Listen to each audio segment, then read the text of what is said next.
আজকের গল্পের নাম ভুল করলাম কি। শুভ্রার বিয়ে 1 মাস পর তার বাবা মলয়বাবু যখন আনতে চান, শুভ্রা বাবার কাছে মুখ শুকনো করে বললে, এরা ভালো মানুষ নয় বাবা, কথায় কথায় আমাকে কথা শোনায়, তোমার জামাই পর্যন্ত। আমি এখানে থাকতে পারবো না, আমি তোমার সঙ্গে গেলে আর আসবো না। তাছাড়া তুমি 2 ভাই কেমন করে খাবে, কে রান্না করে দেবে? ছোট ভাইটা এখনও, তাকে স্নান না করিয়ে দিলে সে স্নান করে না, সারাদিন খেলতে থাকে। তোমার স্কুলের ভাত কে রান্না করে দেবে? না না, আমি আর এখানে থাকবো না, তোমাদের ওইভাবে ফেলে আসাটা ঠিক হয়নি। মলয়বাবু তাকে বুঝিয়ে বললেন, ওসব তুই ভাবিস না, তুই মেয়ে মানুষ, তোর বিয়ে দিয়ে দিয়েছি, তুই স্বামীর ঘর কর, আমি সবটা ঠিক সামলে নেব। তোর বড় ভাইকে হোস্টেলে ছেড়ে দেব, আর ছোটটাকে স্কুলে যাবে। ছুটি হলে বন্ধুবান্ধবদের সঙ্গে খেলতে থাকবে, ততক্ষণে আমি ফিরে আসবো। মলয়বাবু স্কুলে চাকরি করেন। তার ছোট ছেলেটা যখন 1 বছরে, তখন তার স্ত্রী মারা যান। তখন থেকেই ছোট ছোট মেয়েগুলো রান্নাঘরটা সামলেছিল। ছেলে চেয়ে চেয়ে 5টা মেয়ের পর প্রথম যখন ছেলে হয়, ওরা স্বামী স্ত্রী খুব খুশি হন। তারপর আবার ছোট ছেলে এলো, ভগবান এতদিনে মুখ চাইলেন। স্ত্রী মারা যাবার পর অল্প বয়সে মেয়েগুলোর বিয়ে দিয়ে দিলেন। শুভ্রার বিয়েও অল্প বয়সেই দেন। বাবার সঙ্গে বাড়ি আসে, আর যেতে চায় না শ্বশুর বাড়ি শুভ্রা। মলয়বাবু অনেক বোঝালেন, মিছিমিছি তোর সংসারটা ভাঙিস না, স্বামীর ঘরেই তোর নিজের ঘর, একটু মানিয়ে নিয়ে থাক, একটু সহ্য কর, নিশ্চয়ই ভালো হবে। মেয়েদেরকে অমন একটু মানিয়ে নিতে হয়। মেয়েদের একমাত্র আশ্রয় স্বামীর ঘর। আমার ঘর তোর আর নিজের নয়। স্বামী ছাড়লে লোকে নানা কথা বলবে। শুভ্রা ঠিক করে নিয়েছে, সে আর শ্বশুর বাড়িতে থাকবে না। লোকের কথা সে পরোয়া করে না। তার মায়ের পেটের ভাই, জন্মদাতা বাবার চেয়ে ওই লোকগুলো আপনার হলো না, সে মানে না। যাকে চেনে না শোনে না, তার জন্য কাজ করবে, আর তার ভাইয়েরা বাবা কষ্ট করে রান্না করবে না, এটা সে মেনে নিতে পারছে না। সে যতদিন আছে তার ভাই বাবাকে কষ্ট পেতে দেবে না।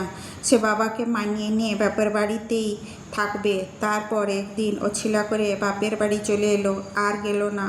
শুভ্রার স্বামী এলো তাকে নিয়ে যেতে। সে নিজের ইচ্ছেতেই স্বামীর ঘর যেতে চাইল না। স্বামী অনেক করে বলেছিল, তার স্বামীরও কোনো কথা সেদিন শোনেনি। বাবা ভাইদের ভালোর জন্য যে কথাটা ভালো মনে করলো, সে তাই করলো। তার স্বামী তারপর থেকে আর আসেনি। শুভ্রা বাবা সংসারে গৃহিণী হয়ে সব দিকটা সামলাতে লাগলো। ভাইয়েরা ধীরে ধীরে বড় হতে লাগলো। বড় ভাইয়ের বিয়ে হলো, বউ এলো। শুভ্রা ভাবলো, আর একার দ্বারা সব দিকটা সামলানো যাচ্ছে না, বউ এলে ভালো হবে, কাজগুলো ভাগাভাগি হলে একটু আরাম করবে। কয়েক মাস যেতে না যেতেই বড় ভাই বলল, দিদি তুই বউকে কাজ করতে বলিস না, ওর মন চাইলে করবে, না চাইলে নয়। শুভ্রা ভাইয়ের মুখের দিকে তাকিয়ে শুনছিল, কিছু বলল না। মলয়বাবুর বয়স হয়েছে, তার সেবা ও শুভ্রাকে করতে হয়। আর একদিন ভাই এসে বলল, দিদি আর এক সংসারে থাকা যাচ্ছে না, কতবার বারণ করেছি, বউকে কিছু বলিস না, আমরা আজ থেকে আলাদা হব। শুভ্রা বাবার খাবার জোগাড় করছিল, উঠে এসে বলল, এ কি বলছিস? তোরা আলাদা হলে পাড়া প্রতিবেশীরা আমাকেই দোষ দেবে, বউকে ঠিকভাবে রাখতে পারলাম না। বউ কুন্তলিনী এসে দাঁড়ালো, বলল, আমি বাবাকে বলেছিলাম, যে বাড়িতে ননদ থাকে নিজের স্বামীকে ছেড়ে সে ঘরে আমার বিয়ে দিও না, ওখানে আমার সুখ হবে না। আমার সংসারে সে গিন্নি হলে আমার কি হবে? বড় ভাই বলল, শুনলি তো দিদি, তোর জন্য আমার সংসারটা ভাঙতে বসেছে। জানি তুই আমাদের জন্য অনেক কিছু করেছিস, তুই না থাকলে আমরা আর খেতে না পেয়ে মরে তো যেতাম না। তোকে কে মাথা দিব্যি দিয়েছিল নিজের স্বামীর ঘর ছেড়ে আমাদের ঘরে গিন্নি হতে?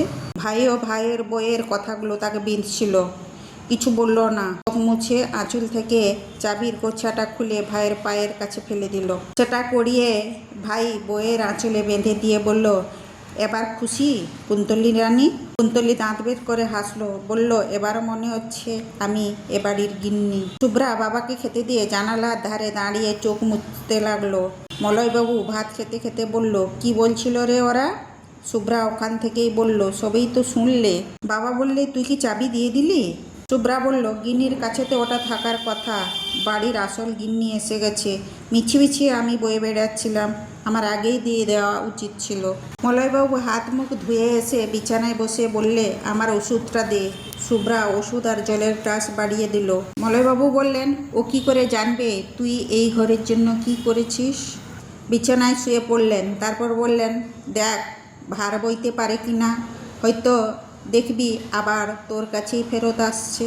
শুভ্রা বিছানার এক পাশে বসে কি যেন ভাবতে লাগলো। বাবার শেষ কথাটা কানে গেল। না আমি আর ভার নেব না। বাবা, একটা কথা জিজ্ঞাসা করি, আমি কি তবে ভুল করেছি? বাবা পাশ ফিরে মেয়ের শুকনো মুখের দিকে চেয়ে বললেন, ভুলও বলবো না, ঠিকও বলবো না। মেয়েদের আসল ঘর স্বামীর ঘর। তখন তোকে কত করে বললাম, কিছুতেই শুনলি না। তখন যাদের কথা ভাবে এখানে থাকলি, আজ তারাই তোকে অবিশ্বাস করে। এমনি হয় রে মা, মানুষ এমনভাবে পাল্টে যেতে পারে, চোখে না দেখলে বিশ্বাস হয় না। তবে তোর খাওয়া পড়ার অভাব যাতে না হয় তার ব্যবস্থা করব। বিষয় সম্পত্তি সমান 3 ভাগে ভাগ করে যাব। শুভ্রা বলল, ওরা যদি আপত্তি করে? মলয়বাবু বললেন, আপত্তি তো নিশ্চয়ই করবে, তবে আমার বিষয় আশয়, আমি দিয়ে গেলে কেউ কিছু করতে পারবে না। তুই তো লেখাপড়া জানিস, সবটা সামলে নিস। মলয়বাবুর মৃত্যুর পর বড় ও ছোট ভাই শুভ্রাকে আলাদা করে দিল, এমনকি দিদির সঙ্গে কথাও বন্ধ করে দিল। বড় ভাইয়ের যখন প্রথম সন্তান হয় তখন দিদিকে জানায়নি। পাড়া শুদ্ধ সবাইকে মিষ্টি দিল, শুধু দিল না দিদিকে। শুভ্রা আশা করেছিল আজ নিশ্চয় ভাই এসে শুভ কথাটা নিজের মুখে বলবে। সন্ধে গড়িয়ে রাত হয়ে গেল। শুভ্রা দরজার দিকে তাকিয়ে অবশেষে শুয়ে পড়ল। গল্পটি যদি ভালো লেগে থাকে তাকে লাইক, শেয়ার, সাবস্ক্রাইব, কমেন্ট করবেন।